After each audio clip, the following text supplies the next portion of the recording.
आजपर्यंत तुम्ही बटाट्यापासून बरेच नाश्त्याचे प्रकार बनवून खाल्ला असाल, पण असा फारच कुरकुरीत व चविष्ट प्रकार कधीच बनवला नसाल। हा खायला फार फार खमंग लागतो आणि याला तुम्ही घरातल्या जेमतेम 2-3 साहित्यात बनवून खाऊ शकता।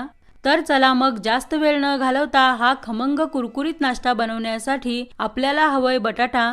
तर इथं मी 3 मोठ्या कच्च्या बटाट्यांवरची साल काढून घेतला आहे। आता याला आपण किसून घेऊया। तर बटाट्यांना लहान किसणीने किसायचं नाही, माझ्यासारखं मोठ्या किसणीनेच किसून घ्यायचं आहे। आणि हो, इथं मी 3 बटाटे वापरत आहे। तुम्हाला नाश्ता किती बनवायचा आहे त्यानुसार तुम्ही कमी जास्त बटाटे घेऊन अगोदर असं मोठ्या किसणीने किसून घ्या।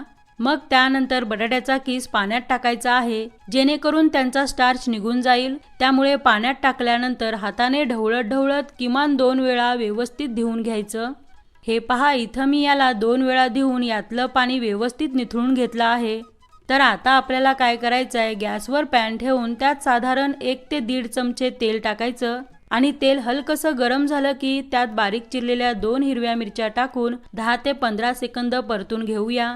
आणि परतल्यानंतर यात बटाट्याचा किस टाकून त्यालाही थोड्या वेळ परतून घेऊया, जेणेकरून किस थोडाफार नरम होईल आणि नरम झाल्यामुळे त्याची बाइंडिंग पण व्यवस्थित होते। त्यामुळे मंद ते मध्यम आचेवर साधारण 1.5 ते 2 मिनिटं परतून घ्यायचं आहे। तसं तुम्ही व्हिडिओत पाहू शकता की बटाट्याचा किस क्वांटिटीमध्ये कमी झालाय, म्हणजे की तो नरम झाला आहे। आता गॅस बंद करून यात अर्धा चमचा रेड चिली फ्लेक्स व अर्धा लहान चमचा काश्मीरी लाल मिरची पावडर आणि चवीपुरतं मीठ टाकून व्यवस्थित मिसळून घेऊया। तसा हा कुरकुरीत नाश्ता ना आपण तळून बनवणार आहोत, पण ही सर्व प्रोसेस यासाठी करायची की हे नरम होऊन व्यवस्थित सेट होईल आणि पीठ पण जास्त वापरायची गरज नाही। आता याला गॅसवरचं काढू आणि यासोबत थोडीशी कोथिंबीर व तसेच 4 चमचे कॉर्नफ्लोअर टाकू। हवं तर तुम्ही याऐवजी तांदळाचं पीठ सुद्धा वापरू शकता, पण जास्त वापरू नका, 4 ते 5 चमचे भरपूर होईल। कारण आपण याला परतून घेतल्यामुळे बाइंडिंग व्यवस्थित होते। त्यामुळे कॉर्नफ्लोअर किंवा तांदळाचं पीठ जेही वापरत असाल ते फक्त 4 ते 5 चमचे वापरा आणि असं मिसळून घ्या। आणि मिसळल्यानंतर नाश्ता एकसमान बनवण्यासाठी अशी एखादी काचेची वाटी घेऊन त्यात बटाट्याचं मिश्रण टाका आणि त्याला दाब देत देत व्यवस्थित भरून घ्यायचं। अजिबात वाटीला चिटकत नाही, उलट बटाट्याचा किस व्यवस्थित सेट होतो। त्यामुळे शक्य असेल तर काचेची वाटी वापरा आणि नाश्ता आकाराने लहान मोठा कसा बनवायचा आहे त्या हिशोबाने बटाट्याचं मिश्रण त्यात भरा। तर इथं आपण याच्या मोठ्या आकारात वड्या बनवणार आहोत, त्यामुळे चमच्याने किंवा हाताने असं दाब देत देत आकार द्यायचा आहे। हवं तर तुम्ही वेगळ्या पद्धतीने, म्हणजे की तुम्ही तुमच्या आवडीचा कोणताही शेप देऊन हा नाश्ता बनवू शकता। तर इथं मी या 4 वड्या बनवून घेतल्या आहेत।